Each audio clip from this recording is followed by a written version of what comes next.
Ya estamos de vuelta aquí en Batiendo en la Mañana, cuando son hoy las 12:32. Ya no podemos decir buenos días, buenas tardes.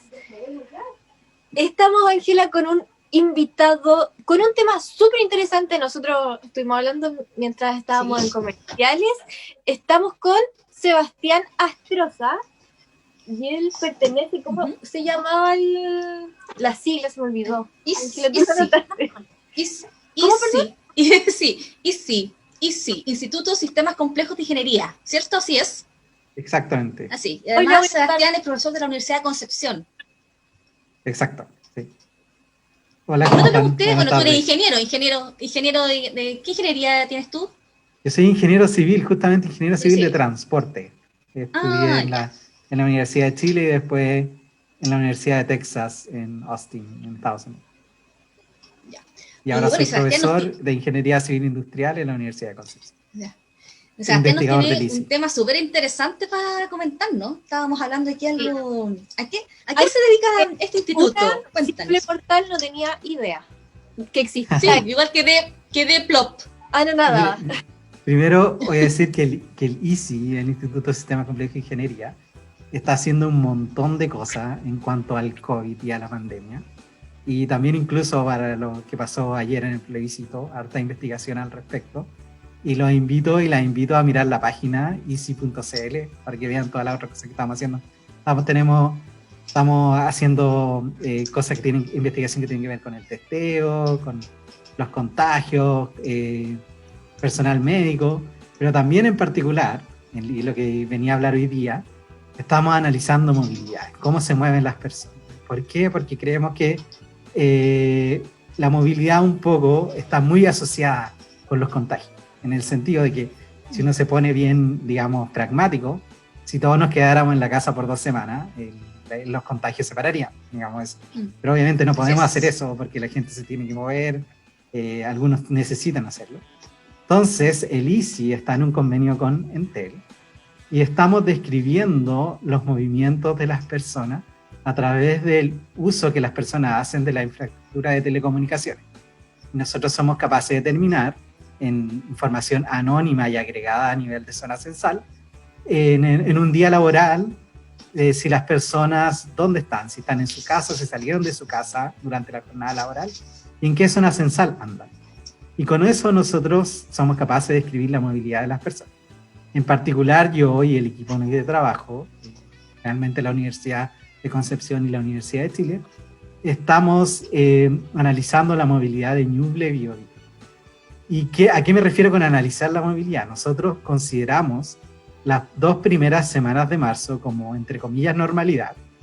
¿Por qué? ¿Ya? Porque los casos eran trazables en Chile, todavía no había como esa sensación de que la pandemia era como lejana, como de otros países. No había llegado acá todavía. Claro. Y el 16 de marzo se anuncia el cierre, por ejemplo, de los establecimientos educacionales. Y ahí uno empieza a pensar, chuta, ¿realmente estamos metidos en esto? Y entonces lo que pasaba antes se considera normalidad y describimos la movilidad en términos de cómo se ha reducido esa movilidad respecto a las 2 primeras semanas de marzo a lo largo del año. En particular hemos mirado del 15 de marzo hasta los primeros días de octubre. Y nosotros somos como capaces de determinar, por ejemplo, que en Chillán y Chillán Viejo, en esa cuarentena que hubo en abril, por ejemplo, ¿ya? La reducción de movilidad. ¿Disculpe? Fue una de las primeras cuarentenas que el gobierno impuso. Sí, ahí fue algo súper rápido porque se cierran establecimientos educacionales, una semana después hay cordón sanitario, una semana después hay cuarentena en Chillán y Chillán Viejo. Y en esas semanas que hubo cuarentena en Chillán y Chillán Viejo en abril, la reducción de movilidad respecto al periodo base de 1 al 15 de marzo era de un 40%. Eso quiere decir, si uno lo mira desde otro punto de vista, que con cuarentena, con toda esta pandemia ocurriendo, los colegios cerrados, el 60% de la gente se seguía moviendo igual. ¿Ya? Eso era lo que estaba pasando en la primera cuarentena que hubo en Chillán. El caso de la segunda cuarentena, que fue en septiembre, la que más reciente, no se llega a ese 40%, se llega a un 30% solamente. En ese sentido, en cuanto a movilidad, la segunda cuarentena fue un poquito más, tuvo menos impacto que la primera, ¿ya? Y hemos analizado no solo Chillán y Chillán Viejo, también hemos mirado en detalle Bulnes y San Carlos.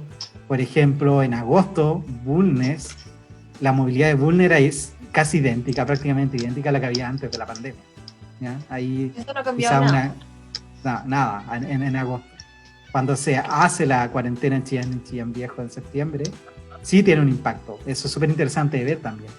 Y la cuarentena en Chillán y Chillán Viejo no solo impacta a Chillán y Chillán Viejo, sino que también comunas aledañas, por ejemplo, Bulnes y San Carlos. Y con esta cuarentena, Bulnes logra bajar su movilidad. Sin embargo, apenas se levantan estas medidas, las movilidades de las diferentes comunas aumentan de nuevo. Por ejemplo, ahora, digamos la última semana, la primera semana de octubre o la segunda semana de octubre, la movilidad ya en la región en general es prácticamente la misma que había antes de las cuarentenas. Una movilidad normal. Y la movilidad de Concepción, porque se habló mucho durante los 2 meses que estuvimos nosotros en cuarentena, que la gente andaba como sin nada. Sí, a ver, en el caso de Concepción es bien interesante, porque nosotros hemos notado que en el Gran Concepción hay como efectos distintos para las comunas que son centrales y a las comunas que son periféricas, ¿ya? Y me refiero a centrales, por ejemplo, Concepción, San Pedro, digamos Talcahuano. Periféricas serían claro, periféricas serían Coronel, Tomé, que sería un poquito más alejada.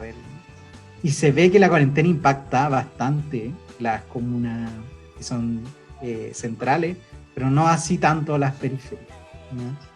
Y en general, respondiendo a tu pregunta, los niveles de movilidad, de reducción de movilidad, eran muy similares a los de Ñuble. Estábamos hablando de que en los momentos de grandes restricciones, con cuarentena y todo, la reducción de movilidad era de un 40% a lo más, no era mucho más que eso, ¿ya?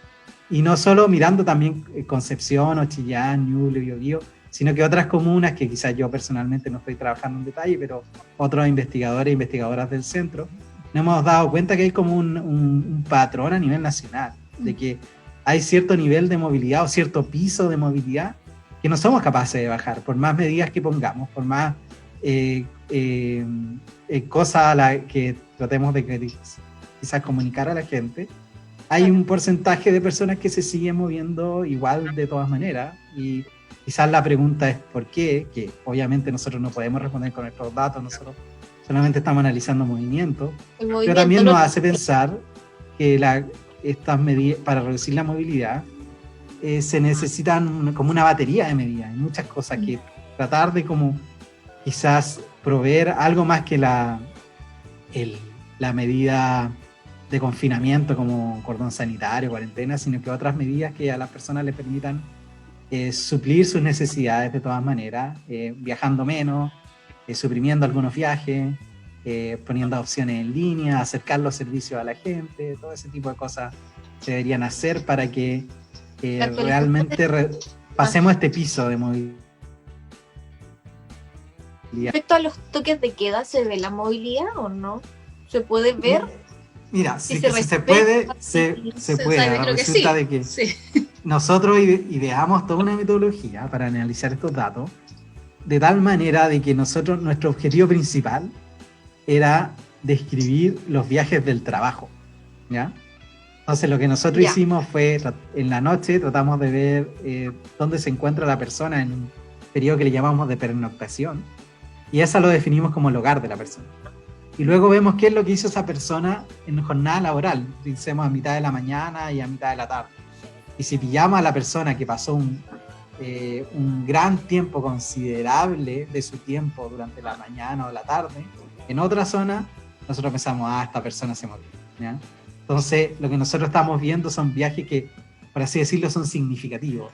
Un viaje del estilo, salgo 10, 15 minutos a comprar pan a la esquina y vuelvo, eso no lo estoy describiendo acá en mi metodología. Estamos tratando de escribir viajes que realmente ocupan gran tiempo de las personas, y nosotros lo hacemos así porque queremos describir los viajes al trabajo. Por eso lo hacemos. Por lo tanto, si podríamos hacerlo bien, no lo hemos hecho, no hemos mirado en detalle lo que ha pasado por el toque de queda, respondiendo a tu pregunta. Porque no fue nuestro objetivo primordial, digamos. Estamos ocupando todos nuestros recursos y tiempo en otro objetivo. En otro se horario, podría hacer, la verdad. Claro, porque si lo miramos de cierta forma, llevamos como un año con toque de queda, y en verano no hubo, pero partimos hace como un año en toque de queda y ya no se sabe qué tanto sirve, la verdad, tener toque de queda. Entonces, igual sería interesante tener ese tema, porque si las cuarentenas... Es que en cuanto a medidas sanitarias, la verdad es que yo creo que no sirve de mucho. La verdad es que claro, el virus no sale de noche, o sea, es lo que siempre se discute, o sea, si que se pone buena persona, o si sale de día o sale de noche, o sea, no, o sea, o hay una cuarentena total o no, pero eso de haber toque de queda, la verdad es que no tiene ningún sentido, claro, según yo, ¿ya? Claro. No sé qué opinan ustedes. Sí, lamentablemente no hemos hecho el análisis exacto respecto a lo que pasa con el toque. Claro, y yo creo que el tema es que llevamos tanto tiempo confinados, incluyendo el año pasado, que al final eso es lo que aburre a la gente. O sea, yo tengo que salir por mi trabajo, o sea, yo me siguió moviendo, ¿ya? Para mí yo no me sentí aquí encerrada porque he tenido que seguir en mis actividades normales. Pero sí he escuchado a mucha gente que dice, pero que ya estoy aburrido, que quiero salir, que no sé qué. Entonces, al final yo creo que más que el tema de... Sí, hay mucha gente que la verdad es que por temas económicos tiene que salir a trabajar o lo que ya sabemos, las medidas que el gobierno no ha implementado. Hay personas que salen porque realmente no están ni ahí. O sea, dicen, no, a mí no me va a pasar nada, estoy aburrido. Y la verdad es que yo conozco gente que sale por eso. Entonces, sí, ahora ya... Sí. Ahora ya eso sería para hacer otro estudio. ¿Y cuáles son las causas por las que la gente sale? Sí. Claro, sí, o sea, por ejemplo, si miramos agosto, julio en Ñuble, en la región en general, la reducción de movilidad respecto al periodo base, las 2 primeras semanas de marzo, era de un 20%. Por supuesto. Y eso se puede decir desde el otro punto de vista, se puede decir, claro, el 80% de la gente se seguía moviendo, teniendo los colegios cerrados, digamos, teniendo establecimientos educacionales cerrados. El 80% de gente moviéndose, un montón, creo yo. Claro, y por algo es. Sí, por algo. Y como les comentaba antes, deben ser un montón de razones. Entre ellas, que hay gente que necesita comer, necesita salir, un porcentaje importante. Necesita trabajar. Gente que está moviendo el país en estos momentos. O sea, yo como profesor universitario me puedo quedar haciendo clases e investigación en la casa, pero ocupo servicios que se necesitan personas trabajando para que yo pueda recibir, por ejemplo, mis compras y mis servicios acá en la casa. Y esas personas están de cierta manera moviendo el país, gente también trabajando en la emergencia sanitaria, que están ahí combatiendo este virus. Y también puede haber, obviamente no lo descarto, haya un porcentaje de la población que todavía no toma la seriedad del asunto. Es verdad lo que está diciendo Ángel. Pero nosotros no somos capaces de determinar exactamente cuál es la razón. Solamente sabemos que hay un montón de razones y lo que se propone quizás es tomar medidas complementarias, no solo cuarentena o cordón sanitario o toque de queda en caso de que las autoridades consideren que es importante hacerlo, sino que también tratar de acercar los servicios a la gente, tratar de aumentar la virtualidad, el acceso a internet en los lugares que no tienen acceso, ese tipo de cosas. Yo creo que... Disculpa, Carla, no escuché. Mejorar los servicios que ya existen, el delivery, la transportación, todo lo demás. Claro, aparte, también delivery no llegan a todas partes tampoco. Digamos, exacto. Y el servicio de internet tampoco, todas las compañías son las mejores. Que tampoco llegan a todas partes, entonces ahí se vuelve... Tampoco llegan a todas partes, sí. Se vuelve complejo el asunto. Quedarse en casa 100% es parte de un privilegio de algunos. Gente tiene que trabajar. Sí. Tiene que comer, tiene que comprar. Pero entonces... que esos algunos tampoco se dan cuenta que lo tienen. Sí. Nosotros a principio, digamos, a finales de marzo, hicimos una encuesta, que esto ya es como otra investigación que también es del ICI, que no tiene que ver directamente con esto que he descrito de la movilidad de teléfono o movilidad con infraestructura de telecomunicaciones. Hicimos una encuesta a nivel nacional, tuvimos como 5.000 respuestas, creo, y analizamos justamente, le preguntamos a las personas si fueron capaces, cuando empezó esto de la pandemia, digamos las primeras semanas de la pandemia, a trabajar desde la casa o no, si tuvieron la oportunidad o no. Y la gran conclusión que obtuvimos de ese estudio fue de que las personas de bajos recursos, un 80% tuvo que salir a trabajar, mientras que las personas de altos recursos, digamos, el más alto quintil, el 80% se pudo quedar en la casa trabajando. Y ese era, así de gigante era la diferencia que nosotros encontramos a través de esta La encuesta. brecha. Mm. Sí. Sí. Sí. Se sigue. Oye, Sebastián, eso. Sí. No escuché la pregunta. Te iba a decir si es que después te podemos invitar en otra oportunidad para que nos cuentes de alguna otra investigación que tengan, porque realmente está muy interesante. Sí, obvio que sí. Sí, obvio que sí. Porque También de verdad que los invito a mirar la quedamos página, muy- porque Sí, la página de la LISI. anoté porque me voy a... Sí, y, me voy a meter a la ISI página a es- buscar cosas. Sí, issi.cl. .cl, sí. Sí, Ya. hay un montón de otras cosas que estamos haciendo los investigadores y las investigadoras, no solo con esto de movilidad. Y- Porque ahí podemos hablar otro tema. sí, Sí, lo porque que yo creo que quieran. estaba muy interesante y así también la gente se da cuenta de que estamos siendo observados siempre. Así es. No, Así pero son datos anónimos y agregados. No somos The Truman capaces Show. de observar a nadie. Ángela. Ángela, Sí. Ya, Sebastián, muchas gracias por acompañarnos. Ya, gracias a Sí, ustedes. que vamos a estén una súper pausa ahora. Gracias a ti. bien. Chao.